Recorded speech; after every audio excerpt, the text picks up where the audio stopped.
The topic we will cover today, hypertension. Hypertension क्या होता है? उच्च रक्तचाप। उच्च रक्तचाप के बारे में अगर बात करें तो उच्च रक्तचाप पता होने से पहले हमें ये पता होना चाहिए कि रक्तचाप क्या होता है। तो रक्तचाप रक्त द्वारा धमनियों पर लगने वाले दबाव को क्या बोलते हैं? रक्तचाप।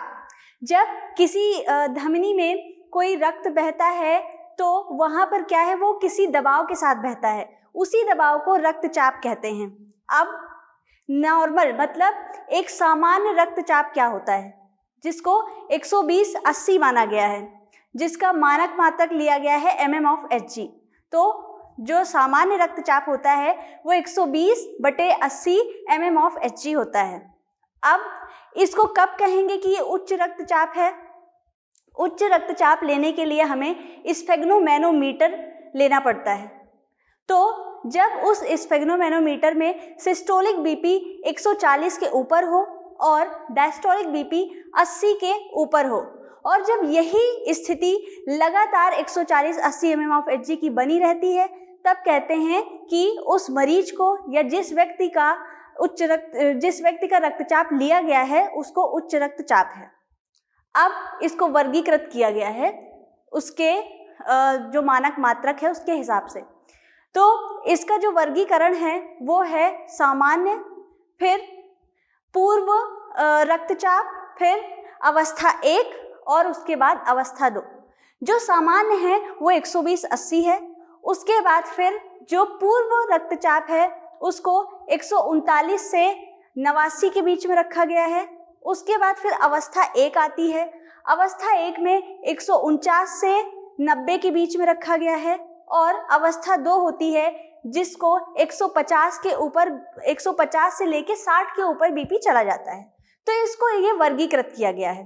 अब इसकी कुछ वजह होगा, कुछ कारण होगा कि किस वजह से रक्तचाप बढ़ता है, जिसको उच्च रक्तचाप बोलते हैं। तो इसकी जो पहली वजह है वो वंशानुगत हो सकती है। वंशानुगत मतलब किसी के पेरेंट्स को है, मतलब माँ बाप को है, तो उससे बच्चे में, और उसके बच्चे से फिर उसमें उनके बच्चों में चला जाता है। तो इसको वंशानुगत कहते हैं। एक से दूसरी पीढ़ी, दूसरी से तीसरी पीढ़ी, इसको वंशानुगत बोलते हैं। अब या फिर कोई जो पेशेंट है वो ऑलरेडी वो डायबिटीज़ है, उसको मतलब मधुमेह की बीमारी है, मधुमेह की बीमारी के साथ साथ उच्च रक्तचाप हो सकता है।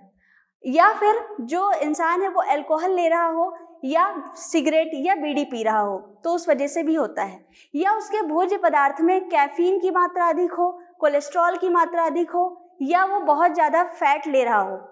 और कभी कभी ऐसा होता है कि कोई इंसान है वो उसको हृदय की बीमारी है कोई, और हृदय की बीमारी के साथ साथ रक्तचाप भी बढ़ जाता है।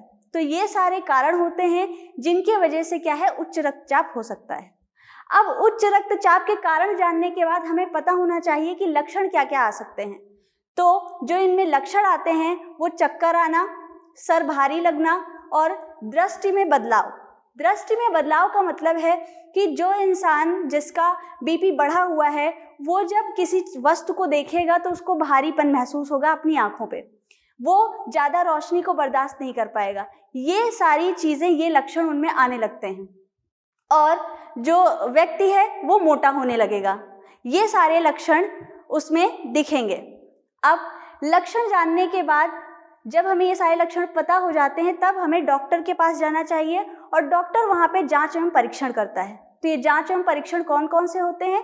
सबसे पहले नैदानिक इतिहास, मतलब उस व्यक्ति में क्या क्या लक्षण आ रहे हैं, कब से आ रहे हैं, और ये वंशानुगत तो नहीं है। वंशानुगत जानने के लिए हमें पूछना होता है कि ऐसा कोई लक्षण या ऐसी कोई बीमारी रक्तचाप जैसी आपके परिवार में है या नहीं। तो ये नैदानिक इतिहास हो गया। उसके बाद शारीरिक परीक्षण। शारीरिक परीक्षण में स्फेग्नोमैनोमीटर का इस्तेमाल करते हैं, जिससे हम रक्तचाप का पता कर लेते हैं।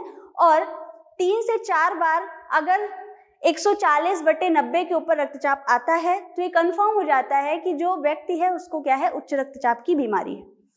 अब हमें जांच एवं परीक्षण के बाद पता चल चुका है कि उच्च रक्तचाप की बीमारी है।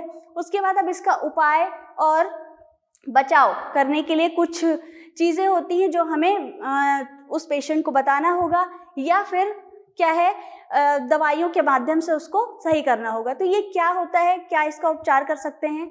तो सबसे पहले डाइट, भोज्य पदार्थ से शुरू करते हैं। भोज्य पदार्थ में क्या होता है, नमक की मात्रा कम लेनी है, पानी की मात्रा अधिक लेनी है, और साथ ही साथ अगर अल्कोहल ले रहा है या सिगरेट बीड़ी पी रहा है तो उसको खत्म करना है, बिल्कुल ही नहीं लेना है। या फिर अगर जो व्यक्ति है वो कैफीन की मात्रा अधिक ले रहा है तो वो भी कम करना है। अब इसको डैश के अंतर्गत रखा गया। डैश क्या होता है, इसमें dietary approaches to reduce the hypertension, means इसमें डाइट को सही करके, भोज्य पदार्थ को सही करके हाइपरटेंशन को, उच्च रक्तचाप को क्या है, सामान्य किया जा सकता है। तो इसलिए इसको बोला गया है डैश। अब बात करते हैं एक्सरसाइज की। जो व्यक्ति है उसको अपनी ओबेसिटी कम करनी है, इसलिए एक्सरसाइज करनी होगी। और इसमें मेडिसिन भी दी जाती हैं, जिसमें एक एग्जांपल है नेप्रोडिपिन, एंटी हाइपरटेंसिव ड्रग है, जो कि डॉक्टर के सलाह से लिया जा सकता है। अब अगर कोई और दिक्कत होती है, सिम्टोमेटिक मैनेजमेंट्स होते हैं, जैसे कि कोई लक्षण आ रहा है, उस लक्षण का अगर उपाय करना है तो वो डॉक्टर से सलाह लेके किया जा सकता है। उसके बाद अब देखते हैं एक नर्स की क्या भूमिका होती है।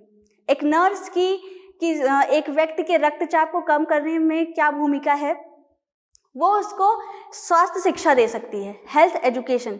किसके लिए दे सकती है, उसके न्यूट्रिशन, मतलब कि उसके भोज्य पदार्थ से जुड़ी हुई शिक्षा, उसके एक्सरसाइज से, और उसकी दिनचर्या कैसे होनी चाहिए, ये एक चार्ट बना के वो निर्धारित करके दे सकती है। अब अगर हॉस्पिटल में वो व्यक्ति एडमिट है, मीन्स भर्ती है, तब क्या करना है, उसका वाइटल साइंस प्रॉपर तरीके से लेना है। उच्च रक्तचाप अगर आता है तो डॉक्टर को बताना है, मेडिसिन प्रॉपर टाइम पर देनी है।